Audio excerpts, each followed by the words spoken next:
Hi, I'm Pat Symonds, and you're listening to Beyond the Grid.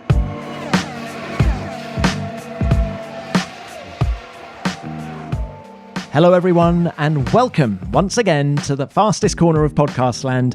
It's Beyond the Grid with me, Tom Clarkson. That was another thrilling Grand Prix on Sunday, wasn't it? I like to call it the stunner from Styria. Lewis Hamilton was, of course, imperious on track, but there was a lot going on off track as well, and one of the biggest stories to emerge from race week was the confirmation that none other than Fernando Alonso will return to Formula One in 2021 with Renault. Were you surprised by the news? And how do you think Fernando's going to get on? Well, to answer those questions and more, I've invited on a guest who knows more about Fernando than most. Formula One's Chief Technical Officer, Pat Symonds. Pat was an instrumental figure in Fernando's 2 world titles at Renault in 2005 and 2006, when he was the team's Executive Director of Engineering, as well as being a part of its senior management group. And when it comes to Alonso the racing driver, few people know him better than Pat. He saw him grow from an ambitious 21-year-old test driver into a multiple race winner and a 2-time world champion. He knows the brilliance of the man, but he also knows the weaker points, which he hopes Fernando will have ironed out during his 2 years away from Formula One. Pat also has some pretty tasty reference points with whom to compare Alonso. He's worked with Ayrton Senna, Nelson Piquet and Michael Schumacher, among many other race winners, and he makes some fascinating comparisons between them and Fernando. So sit back and enjoy hearing from a man who's not only one of the most experienced and successful engineers in Formula One, he's someone who really knows what makes Alonso special. I hope you enjoy our conversation. Pat, it's great to have you on the show. Thank you very much indeed for your time. Now, Fernando Alonso. What was your reaction when you heard the news last week that he's coming back to Formula One? To be honest, I wasn't surprised. I think what has surprised me this year, though, is that the so-called silly season has kicked off so early. You know, in a normal year, we arrive in Hungary just before the break in August, and everyone's talking about what might happen, and will we know by Monza who's going where and who's doing what? And all the speculation arises then. Whereas this year, and of course this is a very unusual year in so many ways, it's all different. And, the announcements are coming thick and fast and early. Once things started clicking into place, and I guess that it was Sebastian's announcement or the announcement about Sebastian that really started the ball rolling. Yeah, I thought, hang on, is there a place here for Fernando? I think a lot depended on what Sebastian was going to do. And indeed, one still wonders what he's going to do. But the fact is that everyone jumped in quickly. Daniel was there quickly. Ferrari were there quickly with Carlos. And I think Fernando saw his chance. And I think he's been dying to get back into Formula One. So I wouldn't say it was a huge surprise to me. So for people listening who don't have his stats in front of them, he's 32 wins, 22 poles, 97 podiums, 17 years in Formula One. What kind of a driver are Renault going to get in 2021? Well, of course, stats refer to the past, and 2021's in the future, so one needs to be careful how you look at these things. But those stats say a lot, don't they? There are not many drivers with stats like that. So the answer is they're going to get a damn good driver. There's no doubt about it. I knew Fernando well, worked with him over many years. Now, okay, that was a while ago, and people change, and circumstances change, cars change, and the requirements that a team needs of a driver and the requirements that the car needs of a driver change as well. But I think, the fact is that his record speaks for itself. It's outstanding. And I still believe he has an awful lot within him to enable that success to continue. What are his greatest strengths? Now, this is going to sound trite, but his ability to drive a car fast. it sounds stupid, but it's not a given all the time. And when I say the ability to drive a car fast, I mean when it needs driving fast. And I guess that this is part of his strength. He has mental capacity. He knows when to drive the car fast and when to drive it fast enough. And there's a difference. An incident that stands out in my mind was in Canada. It was either in 2005, 2006, one of his championship years. He was talking on the radio quite a lot during a lap during the race.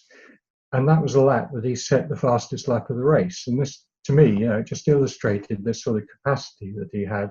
He could drive fast while he was thinking of other things. And he was driving what he felt was fast enough. Now, that happened at that time. It meant that it was the fastest lap. But there'll be other times when he can conserve things. And I think that that's quite an important factor, particularly these days, with tyre management and things like that, I think are extremely important.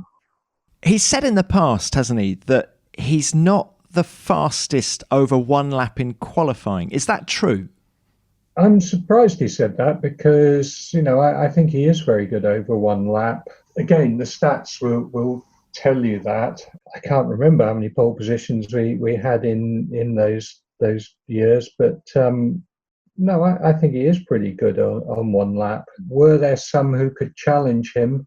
You know what I think that really means? I think that his ability to stand out from the crowd is perhaps more prominent in the race than it is in qualifying. I said, okay, his ability to drive a car fast is an important thing.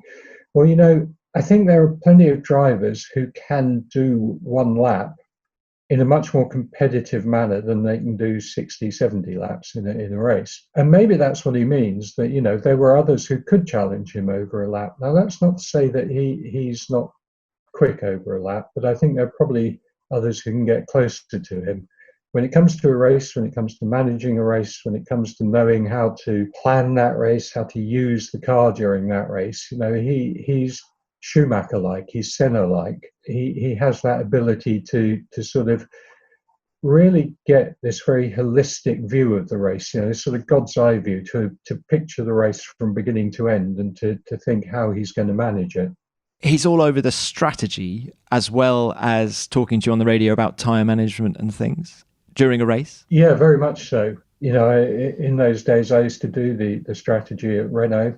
We would spend a long while talking it through because, doing strategy is partly a mathematical exercise, but there's a little bit more to it than that. There is certainly, when you're doing the maths, you have unknowns that you're putting into your simulations and things. So you try and imagine your way through those. And I used to try and build up a mental picture before the race of, if this happens, then this is the sort of direction I need to go in. So that even if your tools fell over or if things went out of the sort of boundaries that you'd imagined, you still had this sort of, in my mind, it was almost like a sort of 3D map of the race. And you could see your way through the hills and valleys. And, depending on how steep they were, you went in a certain direction. And I think Fernando used to really enjoy talking that through and understanding that and translating it in real time during the race. There's one incident in 2010, Abu Dhabi. He's in that Ferrari. And do you remember he pitted to cover Mark Webber in that race and just left himself completely exposed to Sebastian Vettel? Given what you're saying about his ability to read a race, were you surprised that although the team called him in, he didn't see that was the wrong thing to do? I think, and correct me if I'm wrong here, but didn't he get caught up behind Petrov in the Renault? Yeah. And I guess that the overtaking model was wrong, maybe both in the Ferrari strategy and in Fernando's mind, because I think that the expectation was that he'd be able to come out, he'd be able to overtake Petrov on much fresher tyres, and everything would be okay. It was a very interesting race, and of course, it was actually that race that led to the introduction of DRS, because many people felt that race was spoiled by the inability of Fernando to get past a car that was significantly slower. So I think it's unfair to judge him on that one instance where things did go wrong, because I think everyone expected he'd come out of the pits, he'd get past Petrov, he'd set off on the chase, because it really was, as you say, it was Webber was the important one. I think Sebastian was the one who was sneaking up that no one was looking at. Yeah. But we do get strategies wrong, all of us, sometimes very publicly, particularly when you're going for the win of the race or the championship or whatever, and it gets analysed to hell by people like you, Tom. No problem. It's one of the things I actually love about Formula One, is the fact that every 2 weeks you are judged before this enormous audience, and if you've done it right, you get a pat on the back, and if you've done it wrong, you're the biggest villain in the world. The reality is that's happening up and down the field. It's not quite so public sometimes, and far more often than not, Fernando got it right. More from Pat after this short message. In the age of information, protecting your own data and privacy is more important than ever. Many of you might resort to using incognito mode, maybe when searching for a gift for a loved one or booking a holiday. But let me tell you something, incognito mode does not hide your activity. It doesn't matter what mode you use or how many times you clear your browsing history, your internet service provider can still see every single website you've ever visited. That's why, even when I'm at home, I never go online without using ExpressVPN. It doesn't matter who your internet service provider is, because ISPs in the US can legally sell your information to ad companies. And what ExpressVPN does is reroutes your internet connection through their secure servers so your ISP can't see the sites you visit. It's easy to set up, and the app runs seamlessly in the background to give you the peace of mind that all your information is secure by encrypting 100% of your data with the most powerful encryption available. ExpressVPN is available on all devices, phones, computers, and even your smart TV, so all bases are covered, whatever your needs. So protect your online activity today with the VPN rated #1 by CNET and Wired. Visit our exclusive link, expressvpn.com/grid, and you can get an extra 3 months free on a 1-year package. That's expressvpn.com/grid. Once more, expressvpn.com/grid to learn more. Right, let's get back to our wonderful chat with Pat. A lot of news outlets are saying, is this going to be a bit like Michael Schumacher coming back to Mercedes? How close do you think Fernando is to his peak now? He's going to be 39 at the start of next season. He's going to turn 40 midway through. Well, I think, correct me if I'm wrong, Tom, but Michael was 41, I think, when he came back. He was, yeah. Yeah. Does age matter so much these days? The career of a Formula One driver is actually very long these days. They're getting into cars at the age of 18, and they're getting out of them at the age of 40, 41. Raikkonen's up there now, isn't he? He's 39 or 40 or something. It is quite a long career. Now, it's easy to look at Michael and say, well, he came back when he was 41. It didn't work particularly well. There's no doubt he was not as competitive as he had been earlier. But, there's more to it than just the driver, for a start. In those days, Mercedes, they were struggling with tyres, weren't they?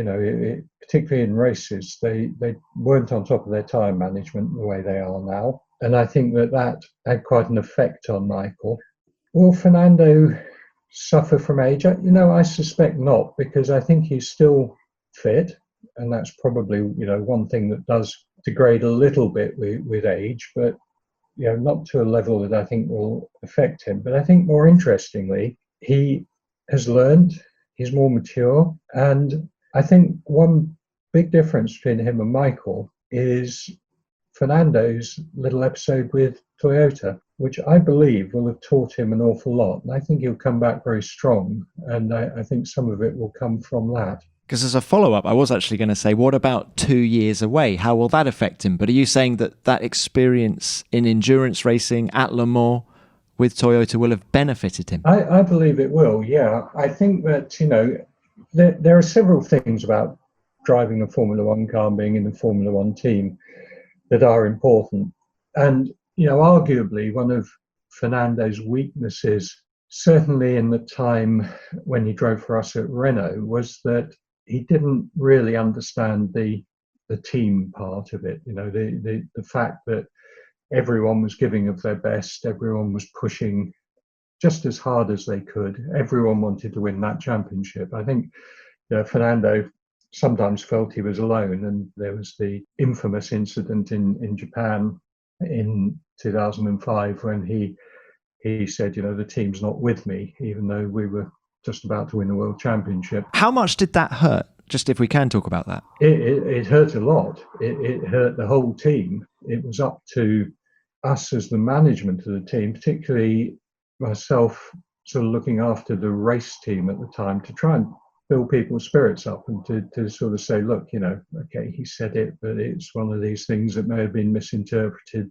We didn't hear it directly.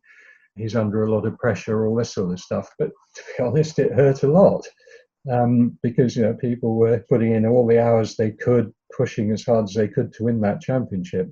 But to get back to the point, I think that one of the things they probably learned in racing in LMP1 is that it really is a team effort, even down to the driving. It's not just down to how you drive the car, it's how you and your teammate drive the car. And, to win Le Mans, to me, it's an incredible achievement. And I think it's one of the great things about Fernando is that he was very quick and very able to adapt to whatever the situation was. So, Pirelli tyres, a lot to learn when you've been racing on Michelin's. He learnt it. Groove tyres, when they came in, he learnt how to use them to the best. And actually, I probably mean, the time when we had to race right through a race on one set of tyres, he learnt how to do things like that. So I think that it perhaps brings us to the interesting fact of not just 2021, but 2022, when we have a very, very new car. And will the wily old Fernando Alonso be one of the first to suss out how best to get the performance from that car? And you think the answer will be yes? I do think the answer will be yes. Yeah, I think he'll be very quick to figure out what matters, what doesn't matter, how to work with the engineers to get the best setup from the car, how the 18-inch tyres behave differently to the 13-inch, all these sort of things. Yeah.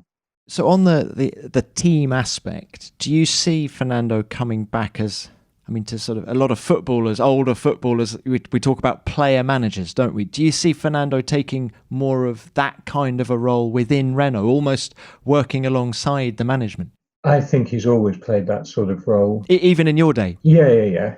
I think so. Sometimes not as well as maybe he could have done. And, the Japan incident I mentioned is an example of it because, as a manager, even when you're down, you've still got to motivate and you've got to, smile when inside you're crying. So he always has played that role. He's always been very influential within a team. And I think there are those who've worked with him who look at that in a critical way and say maybe he's had too much influence within a team. I think that after Renault, after the championships in 2005, 2006, I think his time at Ferrari was really quite difficult, not necessarily great for him because, he could have come out of that with just slight change of circumstances with a couple more championships. But at the same time, he had all this pressure of the Ferrari driver pressure and everything. And I think that when he went to McLaren, we saw again those sort of outbursts. Fernando, NASA is 7.5 seconds back. We must save fuel. We must target zero. I don't want. Already I have big problems now. Driving with this and looking like amateurs. GP2 engines. GP2. They really are a little bit. They're negative to the team. And they don't win him friends. But again, I'd say that I hope that he's got through that and he's a more mature person. It's quite a long while ago that I worked with him, and people do change. Just a little bit more about his work ethic. How hardworking is he outside of the car? How often back in the Renault days was he coming to Enstone and just jollying along the guys? Because I think you have told me in the past, actually, Pat, how Michael Schumacher used to just almost turn up unannounced at the factory just to see you guys. Was Fernando like that as well? No, not in exactly the same way. Michael was exceptional in that respect, because he really understood the value of the team and how to get the best from the team. He knew everyone. He didn't just know their names. He knew a significant amount about them, what their children were doing and all this sort of stuff. Fernando didn't react in that sort of way, but that's not to say that he didn't have a high work ethic. And at the circuit, he worked really hard. He's an interesting character because he's very, very laid back. Michael was quite intense when he was working. Fernando, you couldn't really see what was going on. And there'd be times in a pre-brief or a debrief where I'd look at him, as we were sort of talking, we were going through things, and I think, is he really paying attention to this? And then he would ask the deepest, most searching question you can imagine. And you'd think, wow, he's not just paying attention to it, he's really understanding this at a really high level. I wouldn't criticize his work ethic at all. I think I did once, and I think Fernando absolutely attacked me for it, and I had to admit I was wrong. Would Renault have won those world titles in 2005, 2006 without Fernando Alonso? No, I don't think so. There are many aspects that go into winning races. You need a good car, and that means good aerodynamics, good vehicle dynamics, good reliability. You need a good team who understand tactical decisions, strategic decisions. You need a good pit crew, you need a good engine, you need all these things, but you also need a good driver. And I always say that there are about 7 elements there or something, and if you've got 6 of those 7 elements together, you're going to win some races, you're going to be quite successful. But it's so competitive these days, so competitive that unless you've got all of them, you're not going to win championships. So I think the answer is no. Without Fernando, I don't think we would have done. What was the greatest performance you witnessed from him? Oh gosh, that's quite difficult. I think that first win in Hungary in 2003 was really good because very, very young guy, youngest race winner of all time at that time. And such a mature drive, would have been so easy to throw that away and lose it. So I think that was a great one. There were a couple of really intense races at Imola, one of which we won, one of which we lost. Can you tell us a little bit more about Imola 05, the one that you won? Yeah, funnily enough, I don't really remember much about that one. I remember the one we lost, and that's actually quite typical of me. I regard winning is just what you get paid to do. Losing is something that hurts. And so I always remember the races that we should have done better in. Pat, can I ask you then, when he had Schumacher sat on his gearbox for the last, 15 laps, how confident were you on the pit wall that he was going to keep it on the island and not make a mistake? If it had been anyone other than Schumacher behind him, I'd have been totally confident because he was actually really, really good at that. With Michael, you can never be confident. You've got definitely the 2 best drivers in the world at the time sitting there, as you say, centimetres apart. But Fernando was actually very clever at defending. His technique was to never really drive 2 laps the same. So he would just, he'd apply the throttle a little bit later in one corner, a little bit earlier in another corner, take a slightly different line. And there's some drivers are easy to overtake because they're predictable. I've seen it from the pit wall, and I've seen even some of my drivers where I think, I know we're going to lose this because I know what the guy's going to do, and the chap who's following him knows what he's going to do as well. With Fernando, you didn't, because he was clever enough to know that the minute you set a pattern, you could break that pattern. So I was actually reasonably confident we were going to get that one. There's some more highlights I want to talk to you about in a minute, but can we just take it a little bit further back? And can you just tell me the first time you became aware of Fernando Alonso? Yeah, I think he did a test for us. Gosh, now when was it? It must have been around 2001, I suppose. 2002, he was our test driver, wasn't he? So, yeah, and I had a sort of specific way with new drivers, how I used to do things. Never try and put too much pressure on them. Have short runs, let them have a break, let them have a think about things.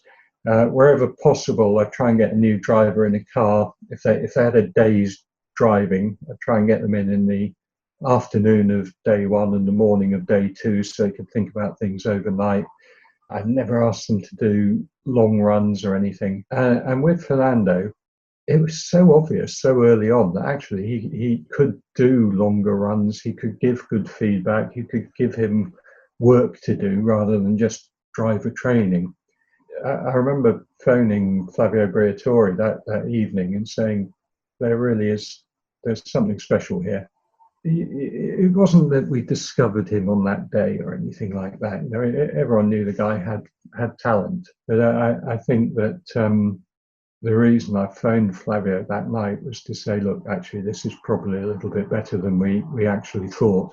And given his character, how impatient was he when he was that test driver in 2002 and you had, Jensen and was it Jensen and Fisichella, wasn't it, as the race drivers?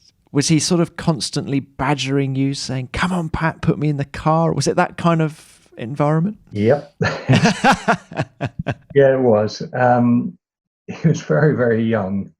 And it's funny, you tend to forget how young these drivers are and therefore how sort of immature they are in non-racing terms. But there he was always pushing.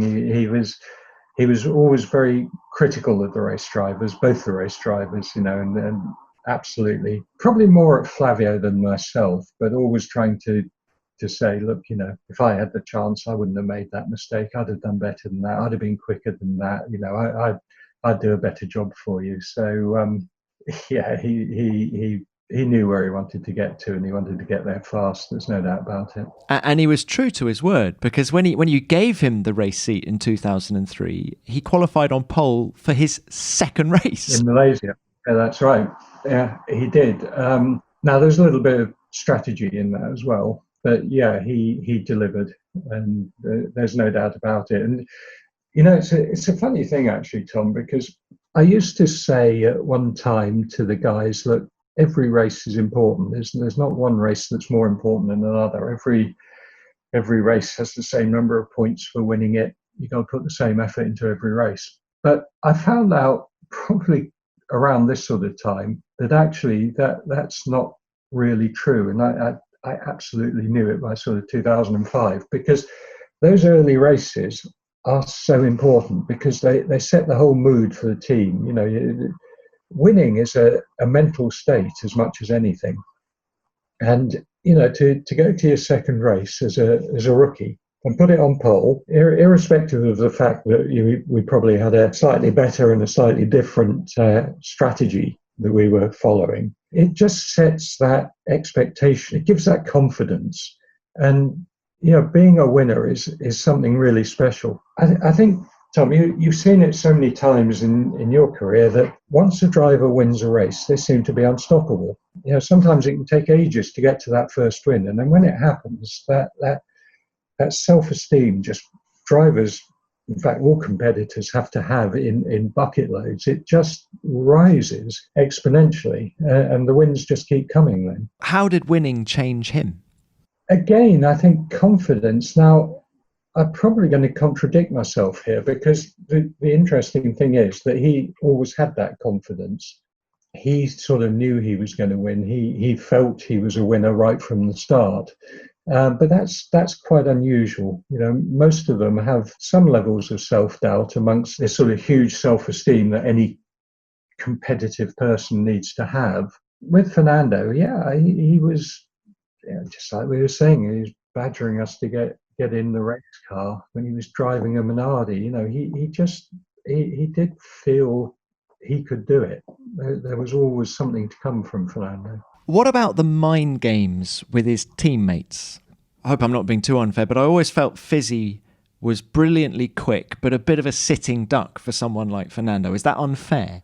No, I don't think it is. Yeah, we talked a few minutes ago about what you need to win races, and I said, yes, you need a driver. What do you need in that driver? You need a high level sort of intelligence, competitiveness, and what have you.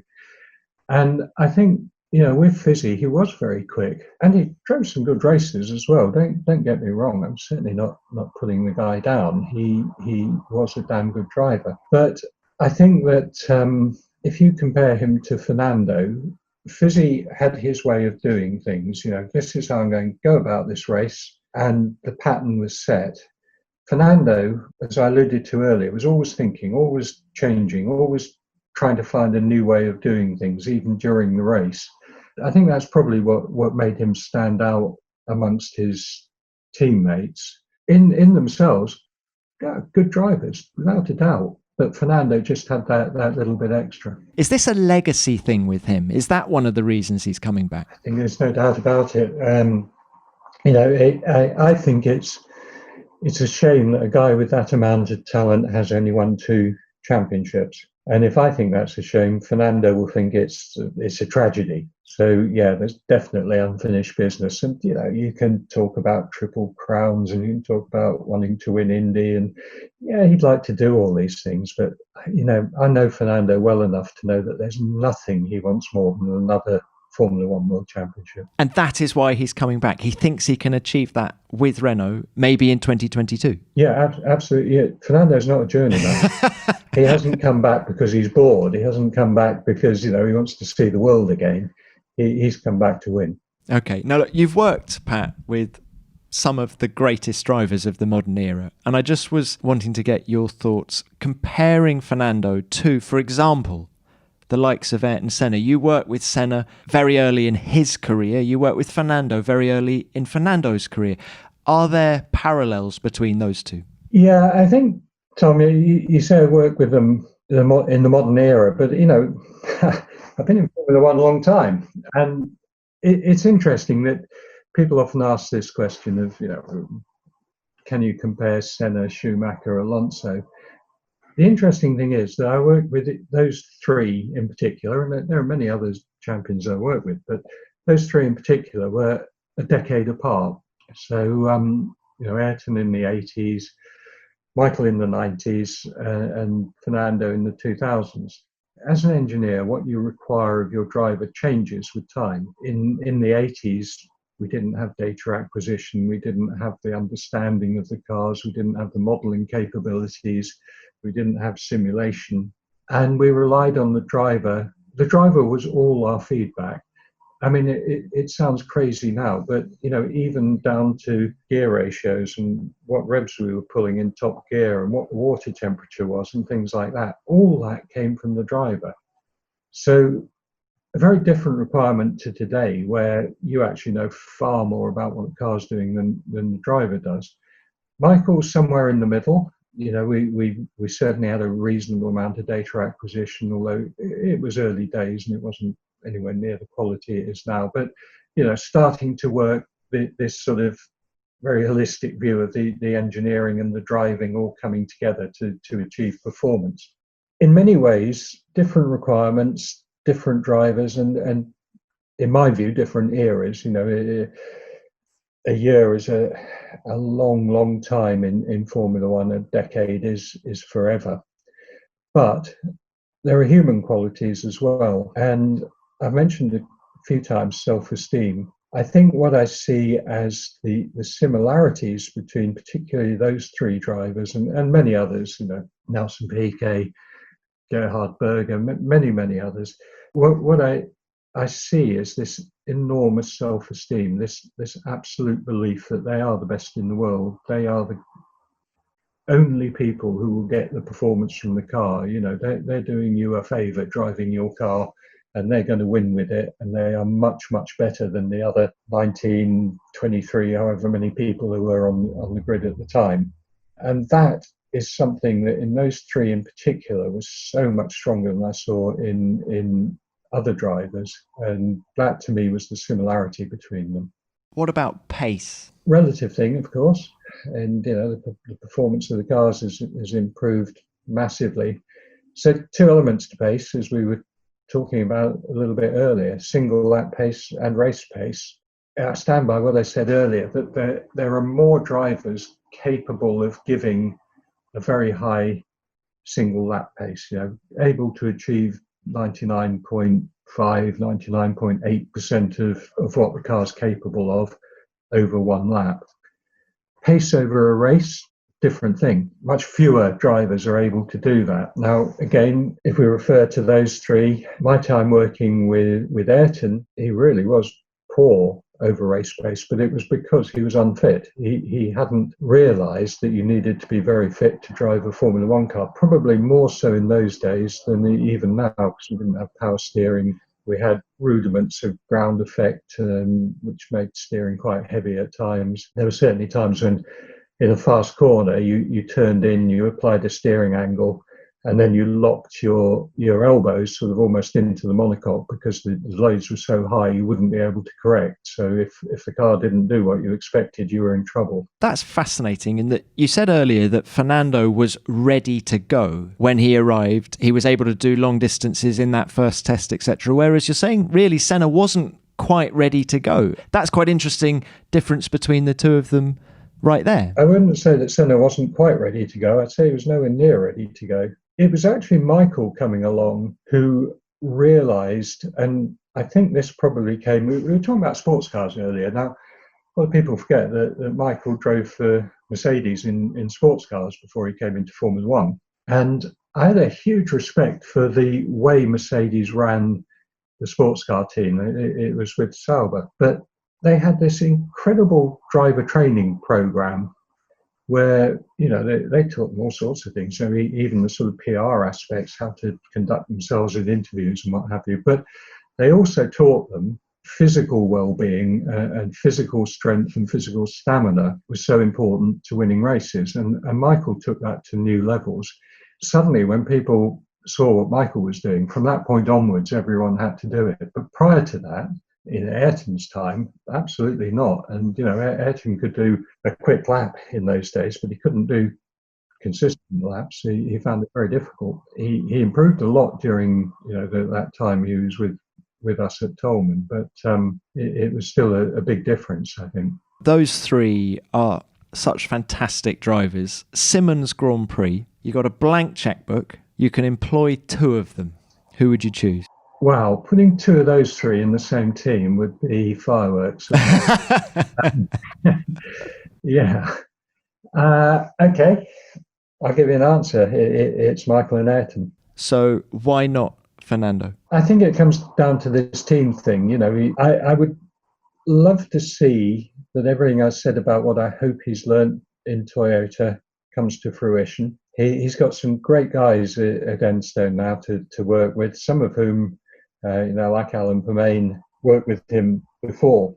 So, I hope that he really has upped his game in the sort of team building side of things. But until I've seen that proven, and as you've given me this very nice blank check, and thank you for that, and I have to spend it today, that's my answer.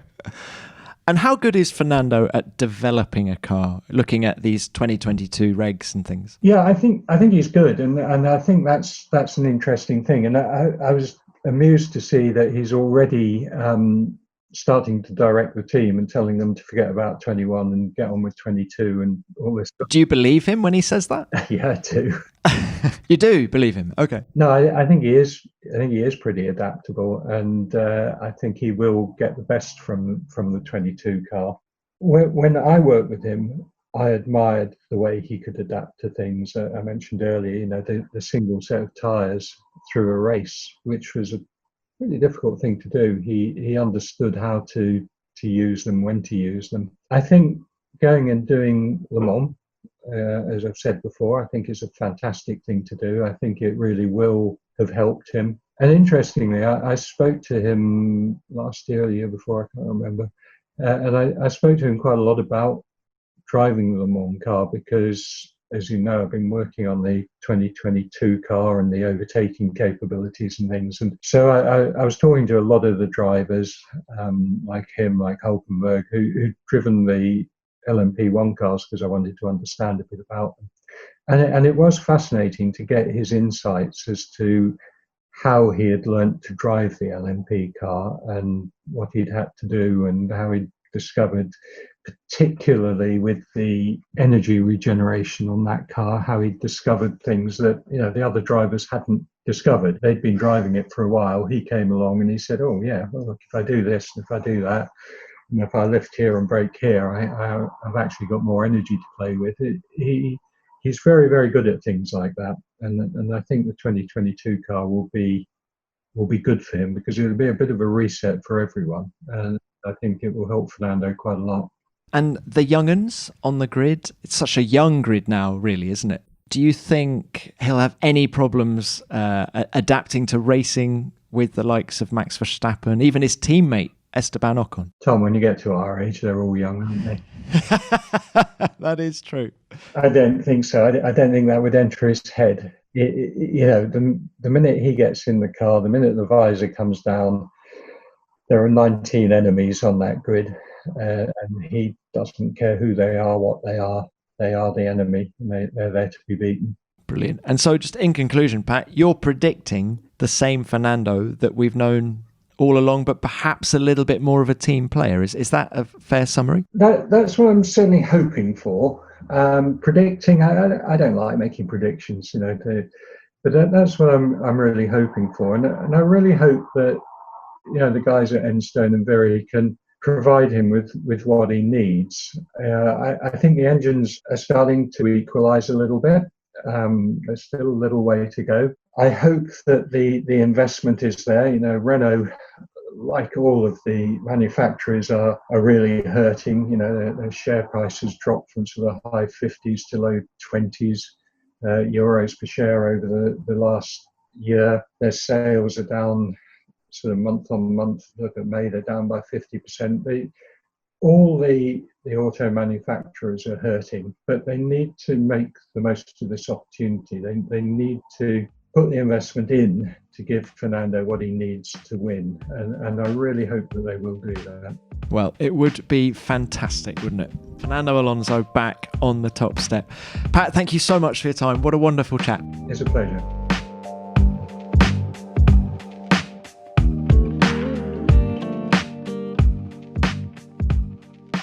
I don't know about you, but I learned so much from Pat in that conversation.